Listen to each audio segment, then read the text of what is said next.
सलाम। मैं दो गज़लां दे मुख्तसर शेर पेश करांगा और उस तो पहला एक कथा। चुप नूं ठोकर मारी, दबी चीख नूं नारा कीता।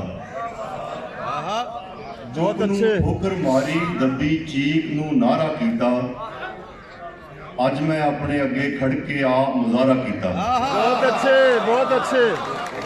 चुप नूं ठोकर मारी, दबी चीख नूं नारा कीता।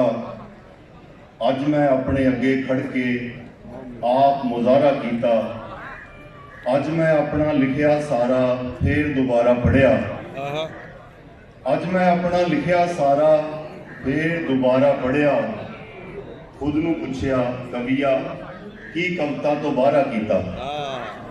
दो गज़लां दे दो तीन शेर मैं तुहाडी खिदमत पेश करदा कि होरां वांगू नेरा ढोंदे रात बराते जी लैना सी। होरां वांगू नेरा ढोंदे रात बराते जी लैना सी। दिल नूं जेकर अग ना लगदी मैं चानण तो की लैना सी। होरां वांगू नेरा ढोंदे रात बराते जी लैना सी। दिल नूं जेकर अग ना लगदी मैं चानण तो की लैना सी। और घर दे घड़ियां अंदर पै के सियाणा पानी सोचे अक्सर। घर दे घड़ियां अंदर पै के सियाणा पानी सोचे अक्सर। मैनू नदियां वगदे नूं भी रेता नहीं पी लैना सी। घर दे घड़ियां अंदर पै के सियाणा पानी सोचे अक्सर। मैनू नदियां वगदे नूं भी रेता नहीं पी लैना सी। और जे रूह दे लंगार ना लैंदे चुप ही रहिंदे कुछ ना कहंदे। जे रूह दे लंगार ना लैंदे चुप ही रहिंदे कुछ ना कहंदे। जे कल्ला दामन ही फटदा अंदर वड़ के सी लैना सी। जे रूह दे लंगार ना लैंदे चुप ही रहिंदे कुछ ना कहंदे।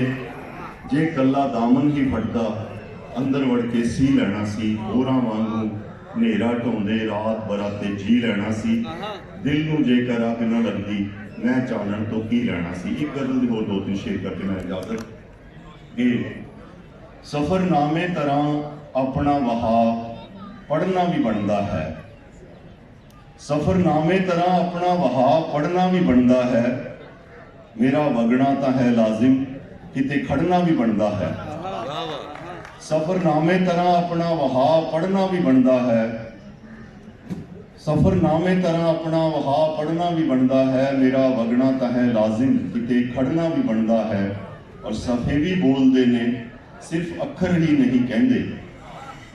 सफे भी बोलते ने सिर्फ अखर ही नहीं कहते। मैं जिसनू लिख रहा हाँ उसनू पढ़ना भी बनता है। सफे भी बोलते ने सिर्फ अखर ही नहीं कहते। मैं जिसनू लिख रहा हाँ उसनू पढ़ना भी बनता है। और गुआई जा रहे हाँ उम्र मिट्टी गुंदियां अपनी। गुआई जा रहे हाँ उम्र मिट्टी गुंदियां अपनी। जे कुछ बनना है किसी दे चक ते चढ़ना भी बनता है। गुआई जा रहे हाँ उम्र मिट्टी गुंदियां अपनी। जे कुछ बनना है किसी दे चक ते चढ़ना भी बनता है। और आखिर में एक शेर जिहड़ा इत्थे फैज साहब दी हाज़री विच मैं उन्होंने याद करदियां पढ़दा कि मरे हाँ रात दे हथों असी पूरब लई लड़दे। मरे हाँ रात दे हथों असी पूरब लई लड़दे। किसी सूरज दा साडे मान विच चढ़ना भी बनता है।